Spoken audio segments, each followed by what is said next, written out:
춤꾼들, 써머신 몸. 호텔 바는 사람들로 북적였다. 샌디 웨스콧은 칵테일을 2잔 마시고 나서 슬슬 배가 고파 손목시계를 보았다. 9시 30분에 저녁을 먹기로 했는데 이미 10시가 다 된 시각이었다. 이바벨은 늘 약속에 늦기 때문에 10시 30분에 저녁을 먹을 수 있으면 그나마 다행이었다. 그는 바텐더에게 고개를 돌려 칵테일을 한 잔 더 주문하고 바 쪽으로 다가오는 한 남자를 발견했다. 안녕하세요, 콘맨. 그가 말했다. 한 잔 할까요? 안 될 거 없죠. 콘맨은 잘생긴 남자였다. 나이는 30대로 보였고 키는 작지만 몸매가 워낙 좋아서 많이 작아 보이지 않았다. 허리가 너무 잘록하고 나비 넥타이가 너무 큰 것이 흠이긴 했지만 더블 정장 재킷을 차려입은 옷맵시가 아주 멋졌다. 이마 뒤로 넘겨 빗은 순 많고 곱슬거리는 검은 머리가 매끄럽게 윤이 났고 큰 눈은 반짝거렸다. 그는 대단히 세련됐지만 코커니 쪽, 코커니는 런던 이스트 엔드 지역입니다. 코커니 쪽 악센트가 섞인 말씨를 구사했다. 스텔라는 좀 어떠세요? 샌디가 물었다. 오, 좋아요. 공년 전이라 힘을 비축하고 있어요. 본인 말이 쇠약한 신경을 달래는 거라네요. 나는 1000파운드 벌자고 그녀처럼 고개는 못할 것 같아요. 당신은 못하죠. 그녀 말고는 아무도 못해요. 그렇게 높은 곳에서는. 아래 수심도 겨우 1.5m예요. 그렇게 간담이 서늘한 장면은 세상에 없을 겁니다. 콘맨은 살짝 웃음을 터뜨렸다. 그는 그 말을 칭찬으로 받아들였다. 스텔라는 그의 아내였다. 위험을 감수하며 재주를 부리는 것은 물론 그녀였지만 화염을 생각해 낸 것은 콘맨이었다. 관중의 상상력을 자극해서 공중 고객 공연을 엄청난 성공으로 이끈 것은 화염이었다. 스텔라는 20m 높이의 사다리에서 물탱크 속으로 다이빙을 했는데 그가 말한 대로 물탱크 안의 수심은 고작 1.5m였다. 그녀가 뛰어내리기 직전에 그들은 수면 위에 석유를 충분히 부었고 그가 직접 석유에 불을 붙였다. 화염이 치솟고 그녀는 곧장 그 속으로 뛰어들었다. 파코 에스피넬 말로는 카지노 역사상 최고의 흥행이랍니다. 샌디가 말했다. 그럴 거예요. 아직 7월인데 8일만큼 저녁 식사 주문을 받았다고 그에게 들었어요. 그리고 당신 덕분이라고 하더군요. 당신도 한몫 두둑이 챙기겠군요. 별로 그렇지도 않아요. 알다시피 우린 이미 계약을 한 처지인데 이렇게 흥행할 줄 몰랐거든요. 하지만 에스피넬 씨가 다음 달에도 우리와 계약을 하겠다고 하셨으니 설마 똑같은 조건으로 하자고 하지는 않겠죠? 오늘 아침 어느 중개인한테서 도빌로 초청하고 싶다는 편지를 받았어요. 일행이 와서 저는 이만 실례하죠. 샌디가 말했다. 그는 콘맨에게 고개를 끄덕인 뒤 자리를 떴다. 이바 베르시 나머지 손님들을 이끌고 안으로 들어섰다. 모두 8명이었다. 여기 오면 당신이 있을 줄 알았죠, 샌디? 그녀가 말했다. 내가 늦진 않았죠? 30분밖에 안 늦었어요. 저분들에게 어떤 칵테일을 마실지 물어봐요. 바로 저녁을 먹죠. 사람들이 저녁을 먹으러 테라스로 내려가서 바는 텅 비어 있었다. 그들이 바에 서 있을 때 파코 에스피넬이 지나가다가 이바 베르과 악수를 하려고 걸음을 멈추었다. 파코 에스피넬은 가진 돈을 모두 잃고 지금은 카지노에서 손님 끌기용 공연을 기획해 생계를 유지하는 청년이었다. 부자들과 유력 인사들을 정중히 응대하는 것은 그의 의무였다. 셰르노 베르 부인은 막대한 재산을 보유한 미국인 과부로 성대한 파티를 열고 도박을 했다. 만찬과 밤참을 비롯해 식사 때 제공되는 2번의 디너쇼는 사람들을 끌어들여 도박장에서 돈을 쓰게 하는 것이 목적이었다. 내 자리 좋은 데 맡아 두었나요, 파코? 이바 베르시 말했다. 최고 좋은 자리로요. 아르헨티나인 특유의 멋지고 검은 그의 눈이 베르 부인의 부유함과 나이가 끌어내는 매력에 찬사를 보냈다. 이 역시 그의 소임이었다. 스텔라 보셨어요? 물론이죠. 3번이나 봤어요. 내 평생 그렇게 무시무시한 광경은 처음이에요. 샌디는 매일 밤 오세요. 나는 그 여자가 죽는다는데 걸고 싶어요. 그러다가 결국은 자살하게 될 텐데 그 장면을 놓칠 수야 없죠. 파코가 하하 웃었다. 그 여자는 대성공을 거두고 있어요. 우리는 내달에도 그 여자를 고용할 생각이에요. 그러니 부디 8월 말까지는 죽지 말아야 할 텐데요. 그 후엔 하고 싶은 대로 해도 상관없고요. 일은 설마 8월 말까지 매일 밤 송우랑 꿍 닭고기를 먹어야 하는 건 아니겠지? 샌디가 소리쳤다. 샌디, 이 망나니, 이바베르시 말했다. 그만 저녁 먹으러 가요. 나 배고파요. 파코 에스피넬은 바텐더에게 쿤맨을 보았느냐고 물었다. 바텐더는 그가 웨스코 씨와 같이 한잔했다고 말했다. 그 사람 다시 오거든 할 말이 있으니 좀 보자고 전해줘요. 베르 부인은 계단 꼭대기에서 잠시 걸음을 멈추었다. 계단은 아래로 뻗어 긴 테라스로 이어졌는데 유명 인사들이 테라스에 빽빽이 들어차 있었다. 작은 몸집에 행색이 흐름하고 머리가 부스한 여자가 수첩을 들고 다가왔다. 샌디가 나지막이 손님 명단을 읊었다. 그것은 리비에라의 유명인들이 모인 자리였다. 잉글랜드의 귀족과 그의 부인도 있었는데 훌쭉하고 호리호리한 그 두 사람은 누구든 공짜 식사를 제공하면 흔쾌히 함께 식사했다. 자정까지 테라스는 사람들로 몹시 붐빌 게 분명했다. 깡마른 스코틀랜드 여자와 그녀의 잉글랜드인 남편이 있었다. 여자의 얼굴은 좋기 10세기는 비바람에 시달린 페루 마스크를 쓴 것 같았고 남편은 직업이 브로커였지만 괄괄하고 활달하며 군인의 명물을 풍기는 사람이었다. 대단히 진실한 인상을 주었기 때문에 그가 선심을 써서 알려준 정보가 쓸모없는 것으로 밝혀져도 사람들은 그를 걱정하는 마음이 앞서곤 했다. 이탈리아 여백작도 있었는데 그녀는 이탈리아인도 여백작도 아니었지만 브리치 게임을 기가 막히게 잘했다. 러시아 왕자도 있었다. 그는 샴페인과 자동차, 옛 거장들의 그림을 파는 중개인으로 베르 부인을 왕자비로 만들어줄 용의가 있었다. 한참 댄스 타임이라 베르 부인은 춤이 끝나기를 기다리면서 얇은 윗 입술에 조롱을 머금고 댄스 플로어에 바글바글한 군중을 훑어보았다. 무도회의 밤이었고 식사 테이블은 사람들로 북적였다. 테라스 너머로 보이는 바다는 차분하고 고요했다. 음악이 멈추었고 수석 웨이터가 삭삭하게 웃으면서 그녀를 자리로 안내하기 위해 다가왔다. 그녀는 당당한 발걸음으로 계단을 내려갔다. 여기서는 뛰어내리는 모습이 꽤 잘 보이겠어? 그녀가 앉으면서 말했다. 나는 물탱크 옆자리에 앉고 싶어요. 샌디가 말했다. 그 여자 얼굴을 볼 수 있게. 그 여자 예쁜가요? 여백작이 물었다. 별로. 눈은 좀 볼만하죠. 매번 뛸 때마다 겁나 죽겠다는 눈빛이랄까? 에이, 설마요. 도시 신사가 말했다. 굿하트 대령이라 불리는 자였는데 그가 어떻게 그런 칭호를 얻게 되었는지 아무도 몰랐다. 나는 이 가당치도 않은 고개가 속임수라고 봐요. 실제로는 전혀 위험하지 않아요.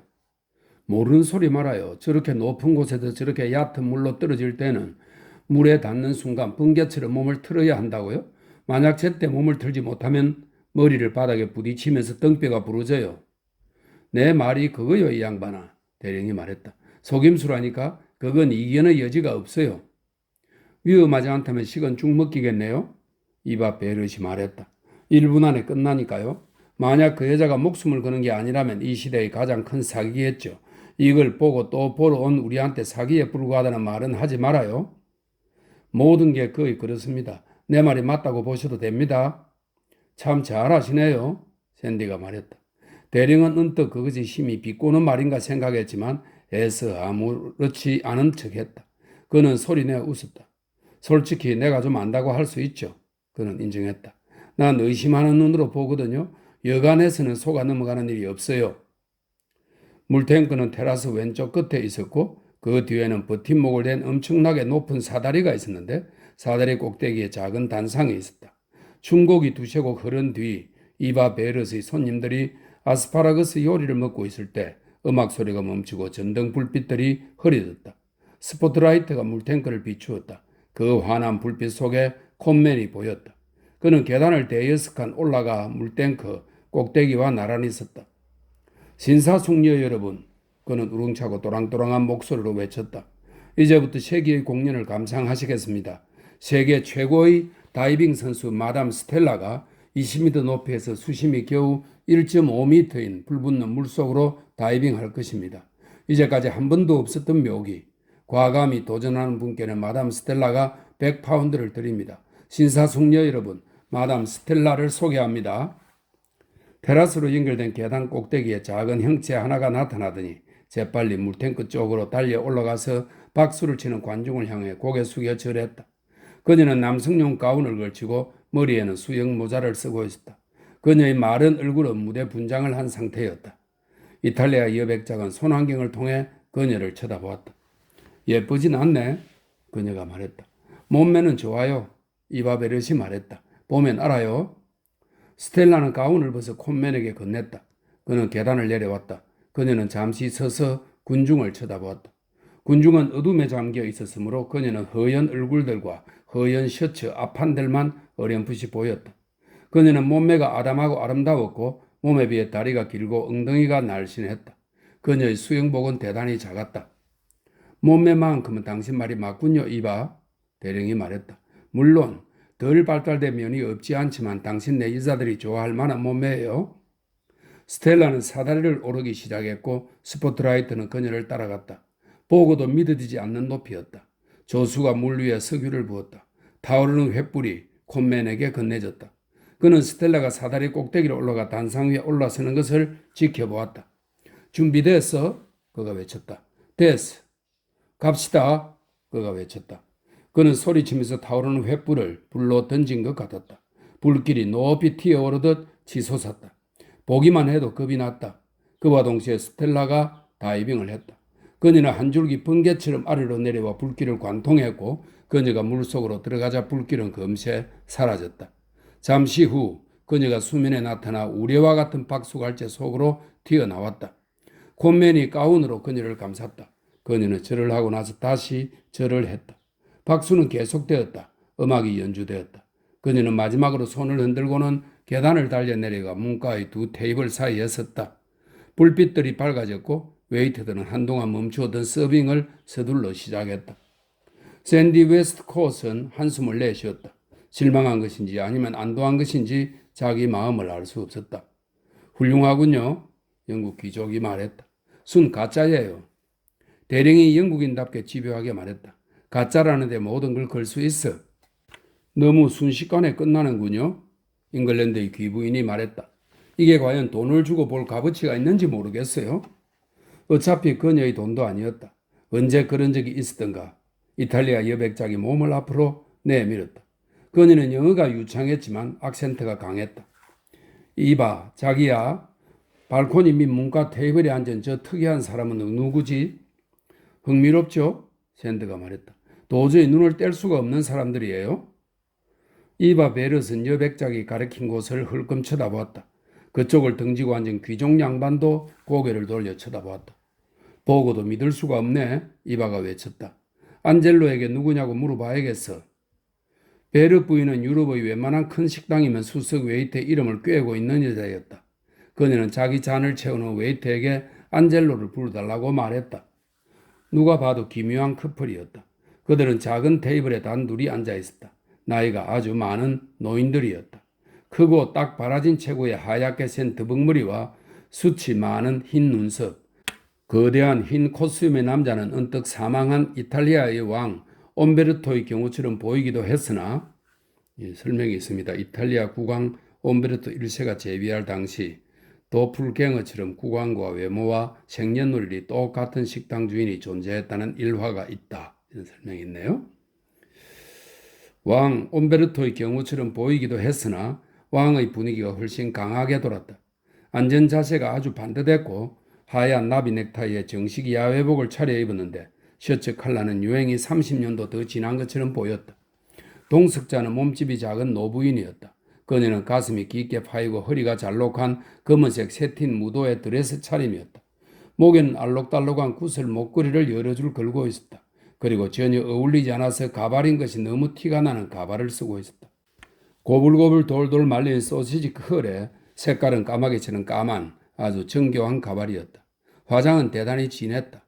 눈 밑과 눈 두덩이는 연파란색으로 눈썹은 까맣게 칠했고 양쪽 뺨에는 진 분홍색 연지를 넓게 펴 발랐다. 입술은 남보라색이었다. 주름이 깊게 팬 피부가 얼굴 위로 축 늘어져 있었다. 그녀는 크고 둥근 눈을 이 테이블에서 저 테이블로 부지런히 움직이면서 매번 나이 든 남자의 주의를 이 사람 저 사람에게 돌렸다. 그들 주변에는 온통 약식 야외복 차림의 남자들과 연한색 드레스 차림의 여자들 뿐이었다. 유행에 충실한 군중 속에서 이 커플의 차림새가 어찌나 튀어 보이는지 많은 눈들이 두 사람을 돌아보았다. 나이 든 여자는 자신을 향한 시선을 개의치 않는 것 같았다. 사람들의 시선을 느끼면 눈썹을 쓱 축혀 올리고는 씩 웃으면서 눈알을 허공에 대고 굴렸다. 곧 쏟아질 박수갈채라도 기대하는 사람처럼. 안젤로가 단골 손님 이바 베르세게 쪼르르 다가왔다. 보자고 하셨습니까, 부인?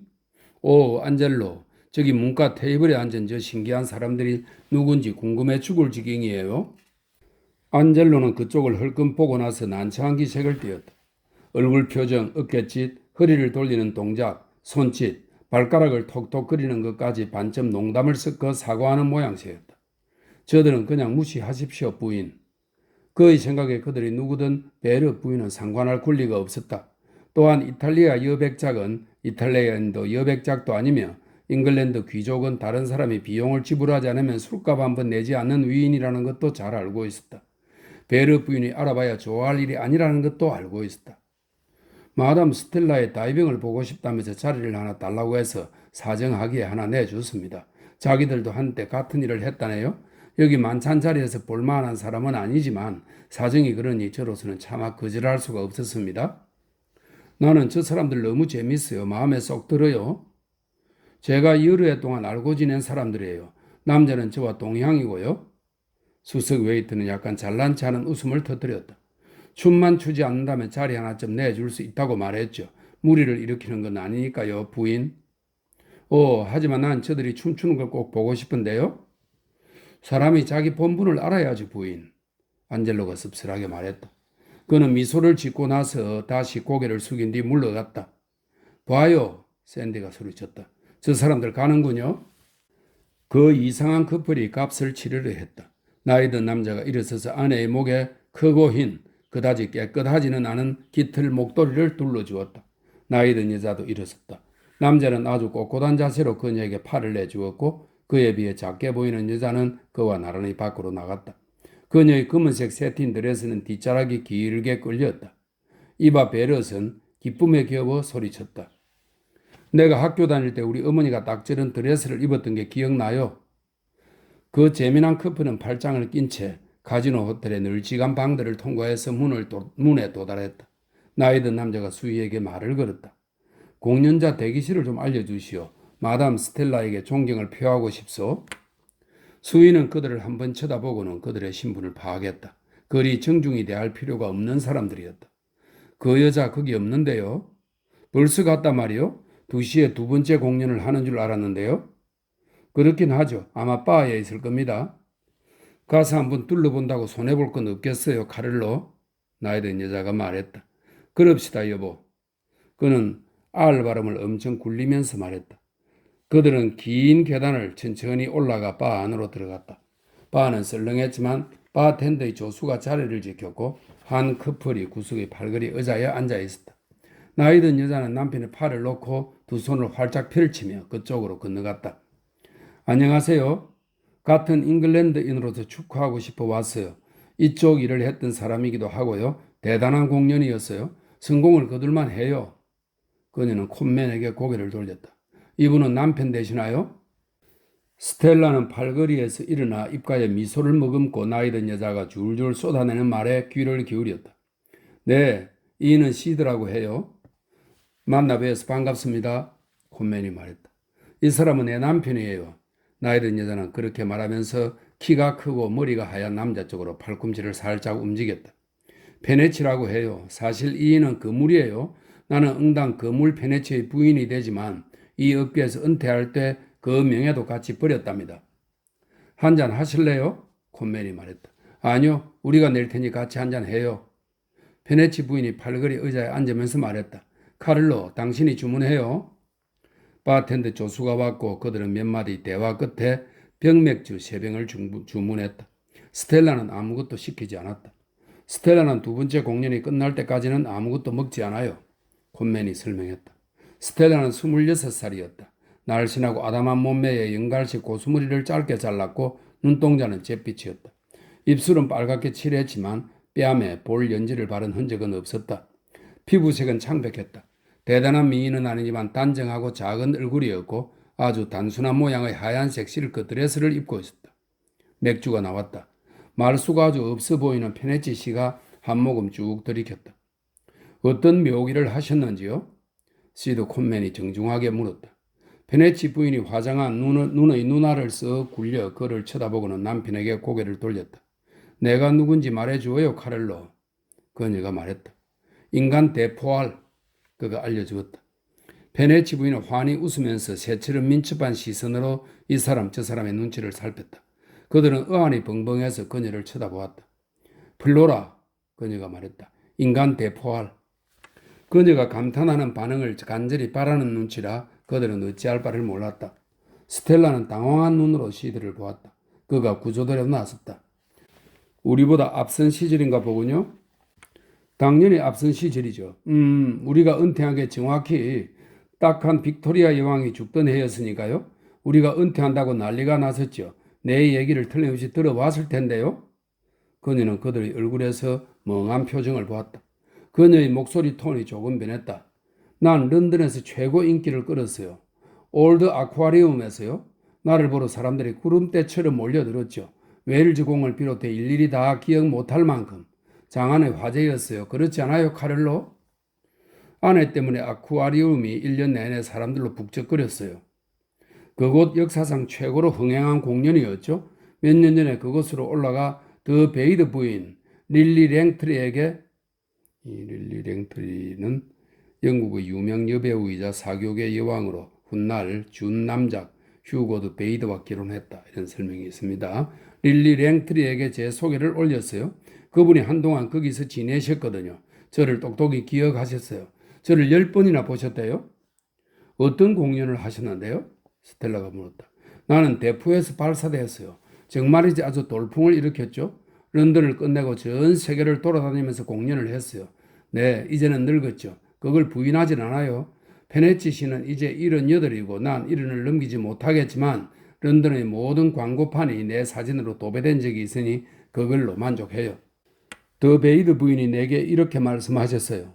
당신도 나만큼이나 유명 인사였어? 하지만 대중이 어떤지 알 거예요.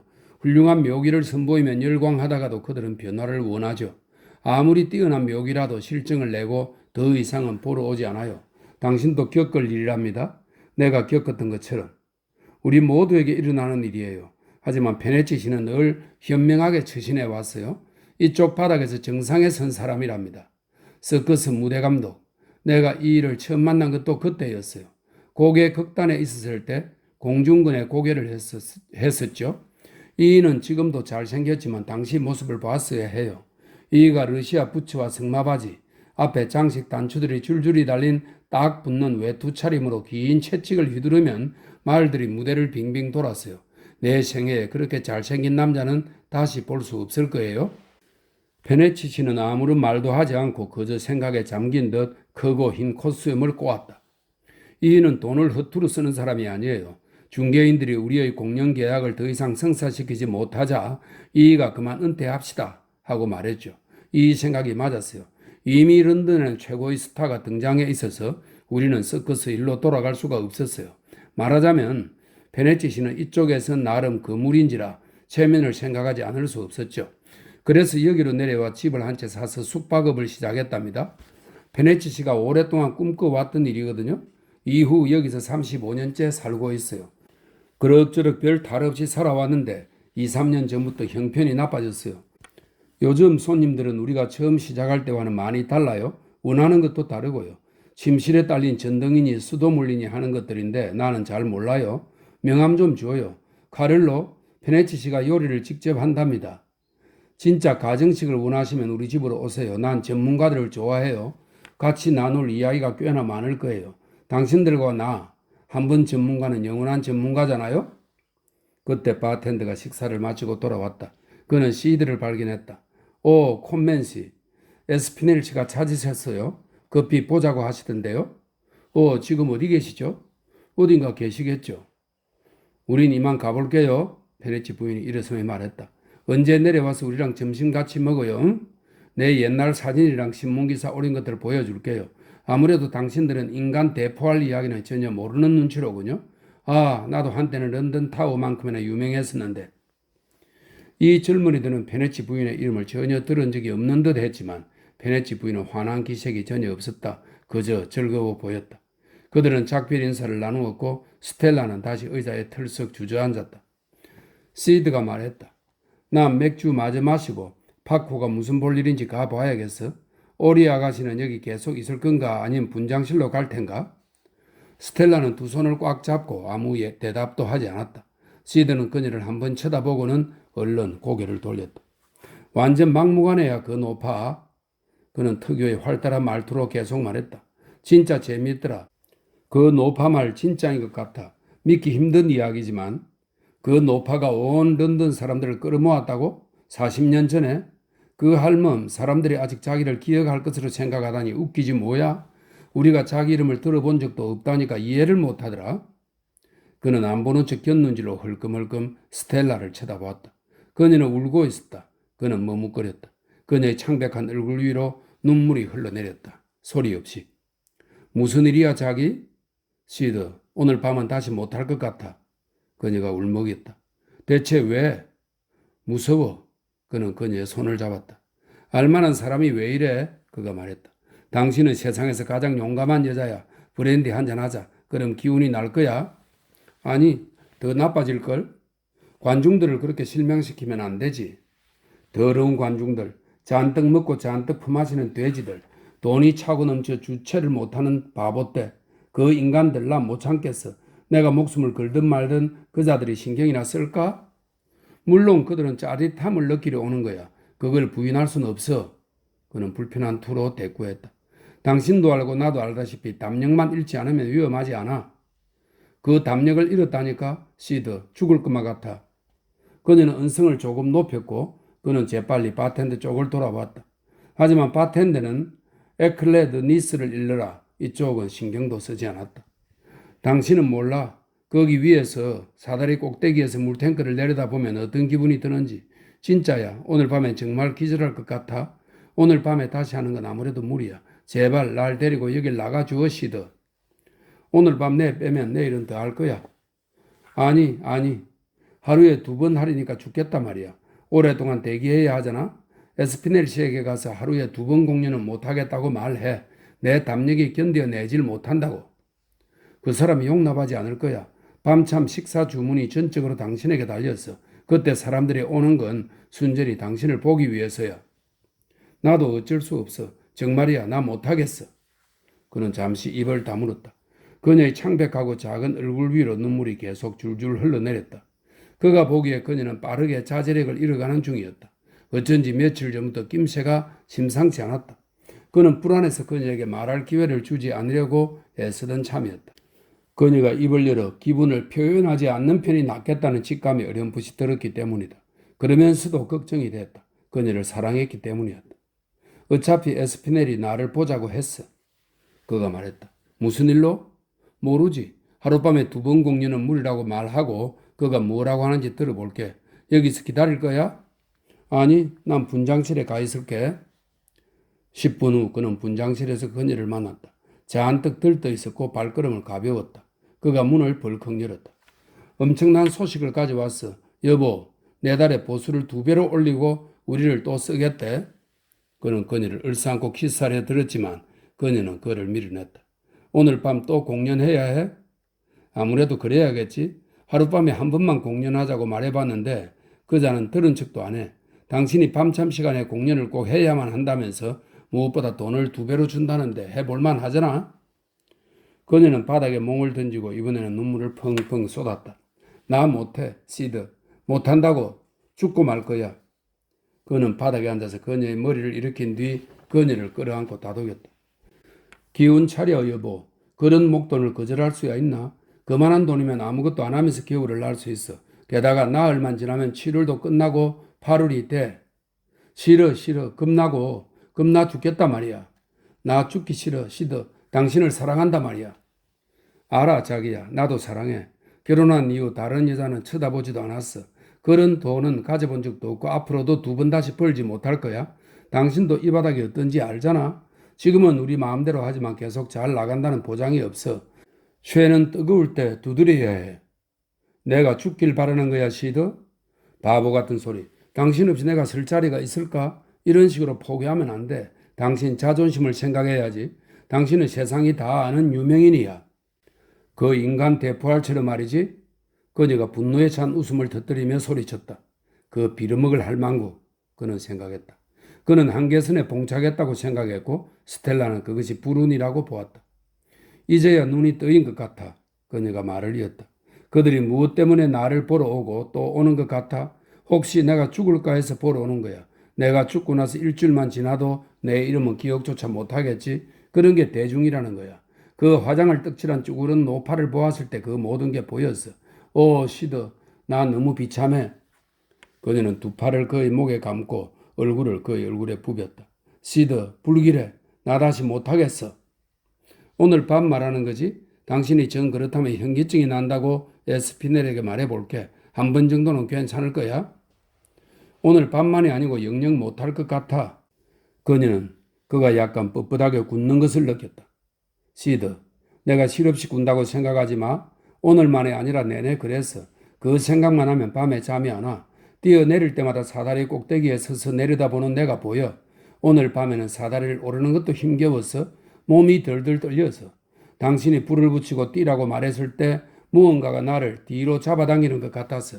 뛰어내리고 나서야 뛰어내린 걸 알았고 내내 멍하다가 단상 위에 올라가서 박수 소리를 듣고서야 정신이 들었어.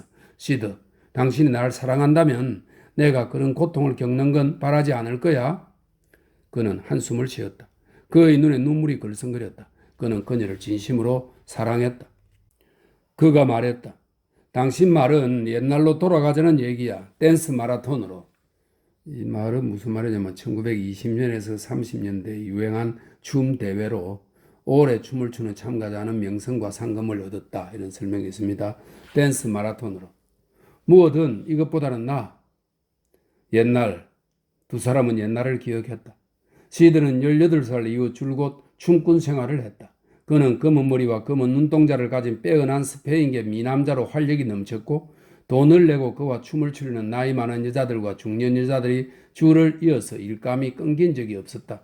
이후 잉글랜드를 떠나 유럽 대륙으로 건너온 그는 호텔들을 전전하며 겨울철에는 리비에라, 여름철에는 프랑스의 온천지에 머물렀다.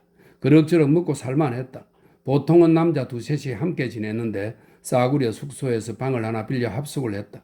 늦게까지 늘어지게 자다가 12시쯤 옷을 갖춰 입고 살을 빼고 싶어하는 땅달한 여자들과 춤을 추러 호텔에 갔다.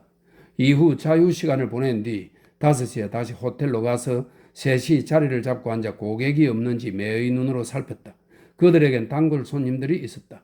밤이면 그들은 식당에 갔다. 식당에서 제공하는 상당히 근사한 식사를 즐기면서 식사 중간중간에 춤을 추었다. 수입은 짭짤했다. 같이 춤춘 사람들은 50프랑이나 100프랑을 주었다. 가끔씩 부유한 여자가 2, 3일 같이 춤을 춘 뒤 1000프랑을 주기도 했다. 때때로 중년의 여성이 같이 밤을 보내자고 제안할 때도 있어서 그 대가로 250프랑을 받기도 했다. 어리석고 늙은 여자들은 분별력을 쉽게 잃었고 그럴 때마다 그들은 백금과 사파이어 반지, 담뱃값, 옷, 손목시계가 생겼다. 시드의 친구 하나는 나이가 어머니뻘 되는 여자와 결혼했고 그 여자는 친구 녀석에게 자동차와 노르말 돈을 대주었다.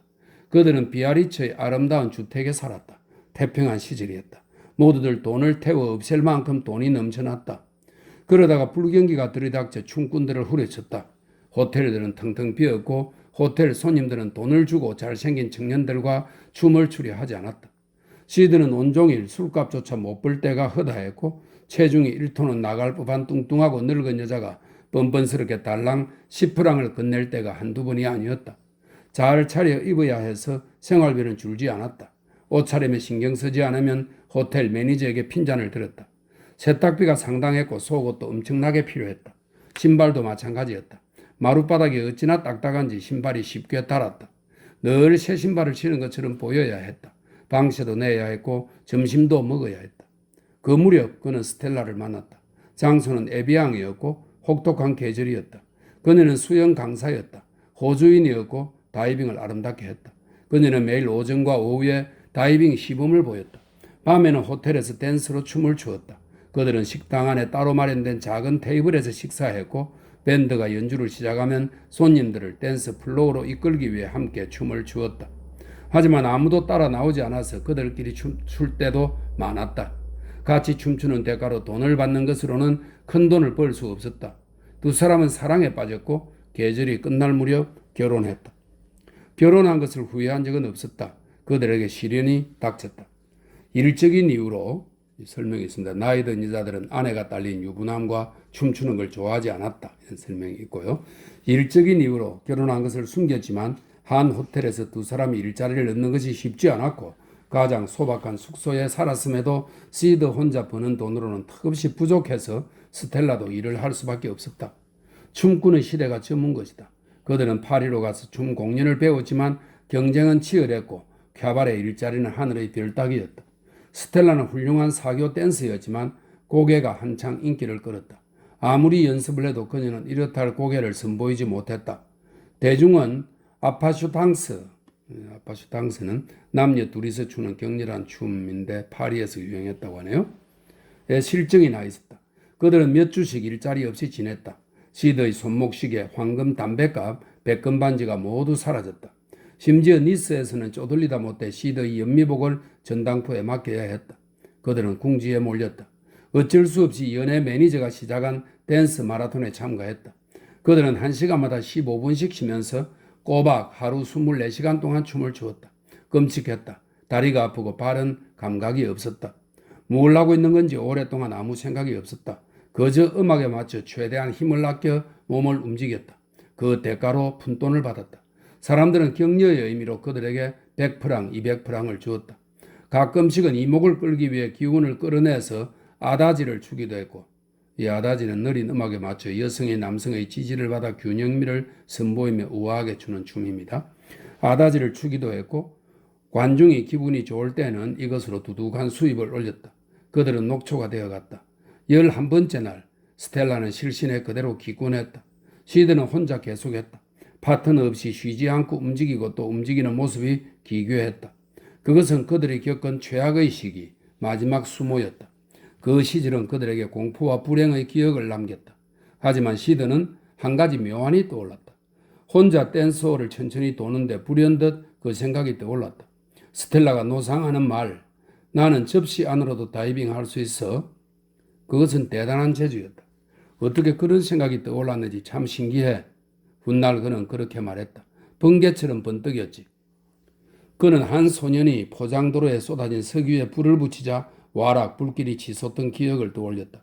수면에서 타오르는 화염과 그 안으로 다이빙하는 장관이 대중의 상상력을 자극할 것 같았다. 그는 그 길로 춤을 멈추었다. 너무 흥분되어 도저히 춤을 출 수가 없었다. 그는 스텔라와 상의했고 그녀도 열의를 보였다. 그는 친구의 친구인 한 중개인에게 편지를 썼다. 모두가 시드를 마음에 들어했다. 그는 상냥한 젊은이였다. 중개인이 장비 대금을 마련해 주었다. 그리고 파리의 어느 스커스단과 계약을 추진했다. 묘기는 성공을 거두었다. 형편이 피었다. 계약이 연이어 성사되었고 시드는 새 의상을 장만했다. 해안가 카지노 호텔의 여름철 계약이 성사되면서 그들의 성공은 정상에 올랐다. 스텔라가 돌풍을 일으켰다는 시드의 말은 결코 과장이 아니었다. 고생 끝났어 자기야. 그가 다정하게 말했다. 이제는 만약을 대비해 저축도 할 수 있어. 대중이 이것에 실증을 내면 내가 다른 걸 생각해 내면 돼. 그렇게 한창 인기를 누리고 있는데 스텔라가 일을 그만두겠다고 한 것이다. 그는 그녀에게 무슨 말을 해야 할지 난감했다. 그녀가 몹시 불행해하는 모습을 보니 가슴이 미어졌다. 그는 그녀를 결혼했을 당시보다 더 사랑했다. 어려운 시절을 함께 이겨냈기 때문이다. 닷새 동안 각자 빵 한 덩이, 우유 한 잔 외에는 아무것도 못 먹으면서 버틴 적도 있었다. 그런데 그녀가 그를 그 고통에서 구해주었다. 그는 그녀를 사랑할 수밖에 없었다. 이제 그는 다시 좋은 옷을 입고 하루 세 끼를 모두 먹었다. 그는 그녀를 똑바로 쳐다볼 수가 없었다. 그녀의 사랑스러운 잿빛 눈에 어린 고통을 마주할 수 없었다. 그녀는 소심하게 손을 내밀어 그의 손을 만졌다. 그가 깊은 한숨을 내쉬었다. 이게 뭘 의미하는지 자기도 알겠지? 우리가 일했던 호텔들은 이미 걸렸어. 그 일은 못해. 그나마 남은 일자리는 우리보다 젊은 사람들에게 돌아갈 거야. 늙은 여자들이 어떤지 자기도 알잖아. 그들이 원하는 건 젊은 남자야. 난 키도 별로 크지 않지. 어릴 때는 상관없었지만 내 나이로 안 보인다는 말은 하지 마. 아니니까. 영화 쪽으로 진출하는 건 어떨까? 그는 어깨짓을 했다. 그쪽은 그들이 바닥까지 떨어졌을 때 이미 시도해 본 적이 있었다. 난 무슨 일이든 상관없어. 가게에서 일하는 것도 괜찮아. 일자리가 바라는 대로 뚝딱 떨어지는 줄 알아? 그녀는 다시 울기 시작했다. 울지 마 자기야. 내 가슴 찢어져. 그래도 저축한 돈 조금 있잖아. 그렇긴 하지. 6개월은 버틸 수 있어. 그 후엔 굶어야 해. 처음엔 이것저것 저당을 잡힐 때고 그 다음엔 옷가지를 내놓겠지. 예전에 그랬듯이. 그 후에는 저급한 음식점에서 끼니를 해결하고 하룻밤에 50프랑 받고 춤을 출 테고 둘 다 몇 주씩 일이 없을 거야. 닥치는 대로 댄스 마라톤에도 나가고. 그런데 대중이 그걸 언제까지 좋아할 것 같아? 내가 철없이 군다고 생각하는구나, 시드. 그는 돌아서서 그녀를 쳐다보았다. 그녀의 눈에 눈물이 차 있었다. 그는 미소를 지었다. 그의 매력적이고 따증한 미소가 그녀를 향했다. 아니, 그렇지 않아, 오리 아가씨. 내가 바라는 건 당신의 행복이야. 내가 가진 건 오직 당신뿐이야. 사랑해. 그는 두 팔로 그녀를 감싸고 꼭 안았다. 그녀의 콩콩거리는 심장이 느껴졌다. 이것이 스텔라의 진심이라면 그는 최선을 다해 그것을 따라야 했다. 그녀가 죽는다고? 안 돼, 안 돼. 그냥 그만두게 하자. 돈 따위 알게 뭐냐? 그녀가 조금 움직였다. 왜 그래, 여보? 그녀는 몸을 떼고 일어섰다. 그리고 화장대로 건너갔다. 슬슬 준비할 시간이야. 그녀가 말했다. 그가 일어서기 시작했다. 오늘 밤 공연은 안 한다면서? 할 거야. 오늘 밤, 매일 밤, 죽는 날까지. 그것 말고 뭐가 있지? 당신 말이 맞아, 시드. 돌아갈 순 없어. 저급한 호텔의 냄새나는 방에서 배를 굶주리는 삶으로는. 오, 그 댄스 마라톤. 그 말은 왜 꺼냈어? 일단 참가하면 지치고 더러워진 몸으로 며칠씩 버티고 버티다가 인간으로서 더 이상 견딜 수 없어 포기해야 하는데 한 달은 더 견딜 수 있을 것 같아. 그때 가서 당신이 다른 일을 알아봐도 충분해. 안 돼, 여보. 내가 더는 못 견디겠어. 그만두자. 어떻게든 꾸려갈 수 있을 거야. 굶는 거야 전에도 해봤으니 다시 굶을 수 있어. 그녀는 옷을 벗고 잠시 스타킹만 신은 알몸으로 서서 거울에 비친 자신의 모습을 보았다. 그리고 거울 속의 자신에게 당찬 미소를 지었다. 내 관중을 실망시켜서는 안 되지. 그녀가 킥킥 웃었다.